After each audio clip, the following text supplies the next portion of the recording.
Hello नमस्कार दोस्तों, मैं अजय यादव एक बार फिर से आप सभी दोस्तों का स्वागत करता हूं। और आज के इस वीडियो में हम आपको बताने वाले हैं भोजपुरी फिल्म रोमियो राजा का life time box office collection. Film release हुई थी 6 मार्च 2020 को पिछले साल, और फिल्म का बॉक्स ऑफिस कलेक्शन उतना अच्छा तो नहीं है, लेकिन फिर भी हम लेके हाजिर हैं इस फिल्म का बॉक्स ऑफिस कलेक्शन। फिल्म में लीड रोल में भोजपुरी के jubilee star Nirahua, female lead है आम्रपाली दुबे, अवधेश मिश्रा, संजय महानंद, प्रकाश जय जैसे बेहतरीन कलाकार। फिल्म काफ़ी अच्छी है। फिल्म को प्रोड्यूस किया है राजेश वर्मा ने, और वहीं फिल्म को डायरेक्ट किया है मनोज नारायण ने। मनोज नारायण ने इनकी एक और फिल्म डायरेक्ट की थी जिसका नाम था शेर हिंदुस्तान, वो भी काफ़ी अच्छी फिल्म थी।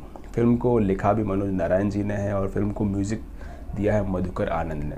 फिल्म को जो एक्शन सीन्स है वो डायरेक्ट किया है रोशन ने। आइए बात करते हैं फिल्म के बॉक्स ऑफिस कलेक्शन के बारे में। तो दोस्तों, फिल्म के बॉक्स ऑफिस कलेक्शन जानने से पहले हम आपको बता दें, वीडियो पसंद आया तो लाइक करें, शेयर करें, सब्सक्राइब करें और बेल आइकन ज़रूर प्रेस करें। अगर आप भी जानना चाहते हैं किसी फिल्म का बॉक्स ऑफिस कलेक्शन तो कमेंट करें। दोस्तों, फिल्म का first day box office collection रहा 1.7 लाख रुपीज़।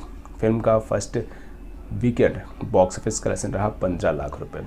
फिल्म का first week box office collection रहा 56 लाख रुपए। और वहीं फिल्म ने लाइफ टाइम पे कमाई की बॉक्स ऑफिस पे 4.5 करोड़ रुपए। फिल्म का बजट था 2.85 करोड़ रुपए और ये फिल्म बॉक्स ऑफिस पे हिट साबित हुई। दोस्तों, बहुत ही जल्द ये फिल्म आपको टीवी पे देखने को मिलने वाली है, और कौन से चैनल पे कब देखने को मिलेगी ये बताएंगे आपको नेक्स्ट वीडियो में। जब तक के लिए बने रहिए, देखते रहिए entertainment for you. Thanks for